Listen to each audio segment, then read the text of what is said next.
విద్యాశాఖ మంత్రి బొత్స సత్యనారాయణపై జైభీం భారత్ పార్టీ అధ్యక్షుడు జడా శ్రావణ్ కుమార్ తీవ్ర విమర్శలు చేశారు. అవగాహన లేని వ్యక్తిని విద్యాశాఖ మంత్రిగా నియమించారని విమర్శించారు.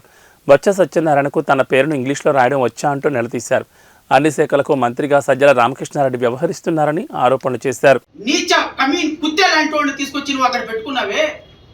దేనికైనా బొత్స సత్యనారాయణ కనీసం పనికొచ్చేటువంటి ఒక వ్యక్తిత్వం ఉన్న వ్యక్తేనా? అసలు బొత్స సత్యనారాయణకి తన పేరు ఇంగ్లీష్ లో రాయటం వచ్చా? అలాంటి వాడు విద్యాశాఖ మంత్రి.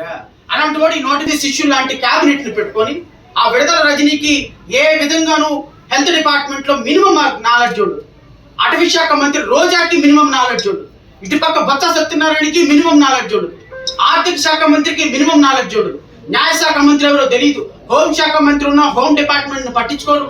ఈ రాష్ట్రంలో ఆల్ ఇన్ వన్ పరిపాలన చేస్తున్నటువంటి సజ్జల రామకృష్ణారెడ్డికి వీటిని మౌత్ పీస్ గా ఉపయోగపడే జగన్మోహన్ రెడ్డికి తప్ప ఈ రాష్ట్రంలో ఏ మంత్రి ఉన్నాడో ఎవరికి తెలియదు.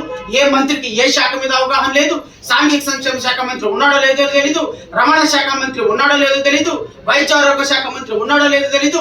ఆర్థిక శాఖ మంత్రి ఉన్నాడో లేదో తెలీదు. రెవెన్యూ శాఖ మంత్రి ఉన్నాడో లేదో తెలీదు. ఏ విషయంలోనూ కూడా ఎవ్వరికీ కూడా అవగాహన లేని పరమానంద శిష్యుల క్యాబినెట్ తో ఈ రాష్ట్రాన్ని సర్వనాశనం చేసినటువంటి నీచమైన పరిపాలన చేస్తున్నటువంటి ముఖ్యమంత్రి ఈ రోజు 10 లక్షల మంది బీఈడి విద్యార్థులకి డిఎస్సి అభ్యర్థులకి ఏమి సమాధానం చెప్తుంది మీ ప్రభుత్వం అని మేము ప్రశ్నిస్తున్నాం.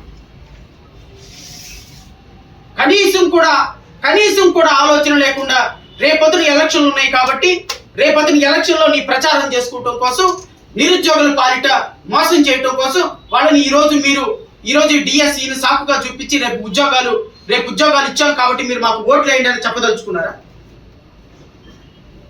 ఏ విధంగా మీరు నిరుద్యోగులకి న్యాయం చేయడానికి డిఎస్సి నోటిఫికేషన్ ఇచ్చారండి? డిఎస్సి నోటిఫికేషన్ నేను రాష్ట్ర ప్రజల కోసం ఖచ్చితంగా కోర్టుల్లో వినిపించాల్సినటువంటి వాదనలు కోర్టులో వినిపించాం. I'm very thankful to honourable High Court of Andhra Pradesh.